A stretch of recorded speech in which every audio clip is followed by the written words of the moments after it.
The story begins in the year 2144 on a planet called Niflheim. The cloned worker Mickey-17 regains consciousness at the bottom of a deep crevice where he fell during a research operation. He is found by a pilot named Tima, who only goes down to get a flamethrower left by Mickey.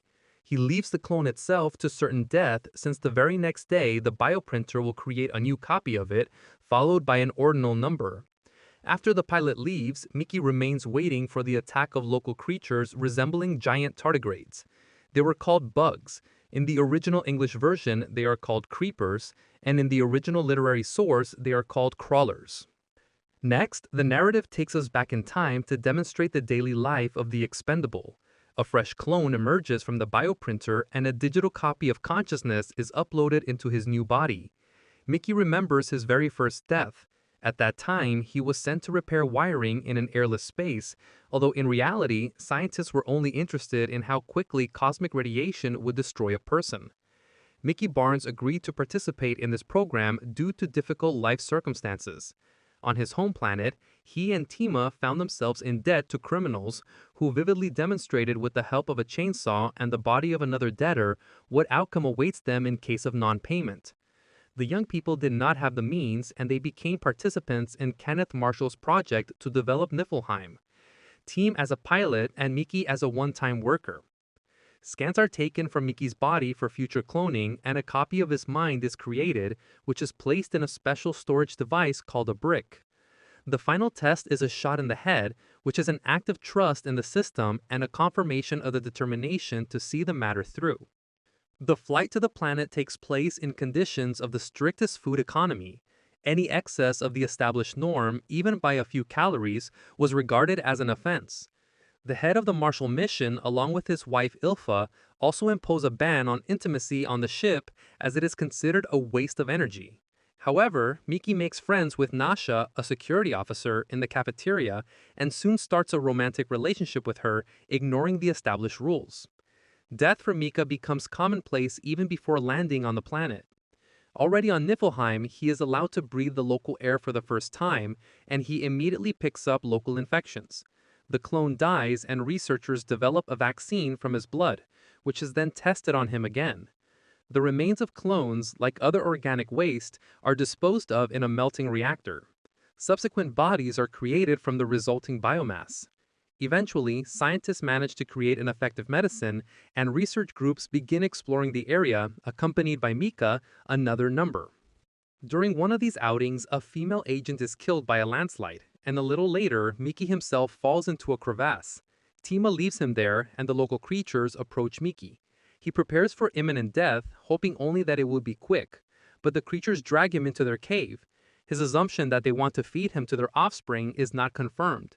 The beetles push him outside onto the snowy plain. Mimicking the clicking sounds they make, Mickey finds his way back. Returning to the hab, he goes to the shower to wash off the fatigue accumulated during the day, but falling on the bed, he finds there another copy of himself, Mickey-18. There was a system failure. The 17th survived, but the 18th had already been printed. Both clones realize that they are now multiplets, simultaneous copies of one person, which, according to local laws, is punishable by immediate liquidation. Mickey-17 attempts to escape, having previously stunned the 18th with an accurate dumbbell hit. Waking up in a dumpster, he remembers Nasha's words that each clone has his own unique character. Mickey-18 turns out to be much more ruthless, with obvious psychopathic traits, and a determination that his predecessor lacked. He brutally beats up 17 and almost throws him into the reactor, but Mickey-17 puts forward a proposal to split their existence in half, working alternately. This idea only provokes ridicule from his more aggressive counterpart. Their scuffle is interrupted by the unexpected appearance of Tima and his friend. Tima sells fuel extracted from Mickey's flamethrower, which is used as a narcotic substance. Mickey-18, who hid and overheard their dialogue, decides to deal with Tima. He attacks him and pushes him into the mine, but at that moment, Nasha and her colleague Zeke appear. To get out of the situation, 18 pulls Tima upstairs, acting out a rescue scene. Nasha leaves with her boyfriend, and a jealous Mickey-17 follows them unnoticed.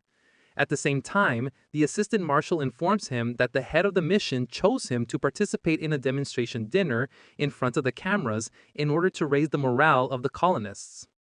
Exhausted by constant malnutrition, Miki pounces on a steak in the marshal's office with incredible greed. Agent Kai, the partner of the previously deceased girl, joins their company. The marshal apologizes to Miki for his rudeness and offers to offer a prayer for the soul of the deceased. However, the prayer ritual is interrupted by an attack of vomiting. Miki threw up right during dinner. It becomes known that synthetic meat was tested on him, and immediately after that, an anesthetic was administered to test a new medical drug. He is taken to his room and given herbal tea.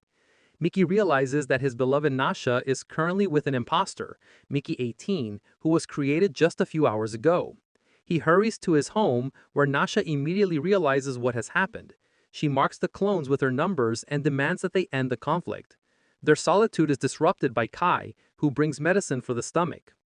Soon, Miki 18 finds out about the incident at the dinner and becomes enraged. He plots to kill the marshal, for which he decides to use the service pistol left by Nasha. During the presentation of the new memorial stone, which was delivered in the afternoon, Miki 18 points a gun at the leader. However, at the moment when the stone is cut with a laser, a void is found inside from which a beetle suddenly emerges. Panic ensues, and the gun falls out of the clone's hands. Scientists hurriedly put on protective gear to catch the creature.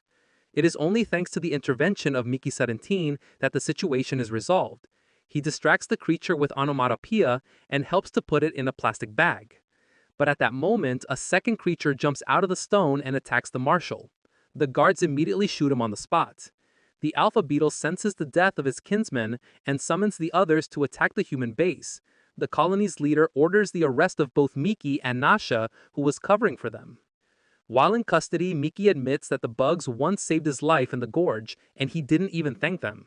On the way to the marshal, it becomes obvious that the entire population of crawlers has taken the base in a tight ring. A laboratory assistant named Dorothy, who studied the captured cub, tells Miki that his imitation of sounds helped her create a prototype translation device. She claims that bugs are intelligent beings and have their own language. As a confirmation of her words, the kid defiantly spits in the direction of the marshal. For punishment, he suspends the cub over the reactor vent, forcing Nash to fold the rope with his teeth.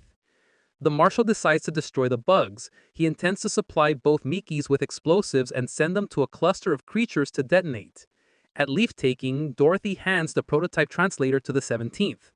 The clones approach the alpha individual and warn them that humans intend to exterminate their species. In response, Alpha demonstrates their power. Special sound waves can literally boil a person's brain.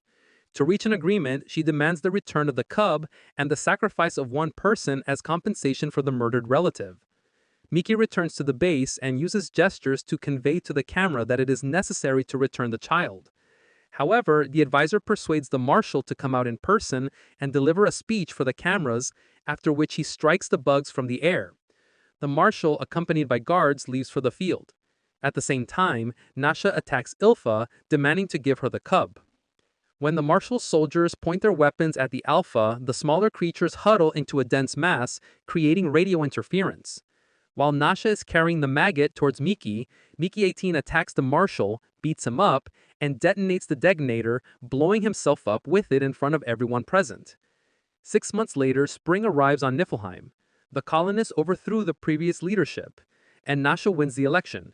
They decide to destroy the bioprinter and abandon the use of the consumable clone system. The right to press the start button is entrusted to Miki. His past is burning up in flames, and with it the room itself.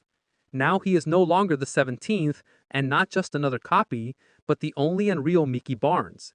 At this point, the story comes to a close.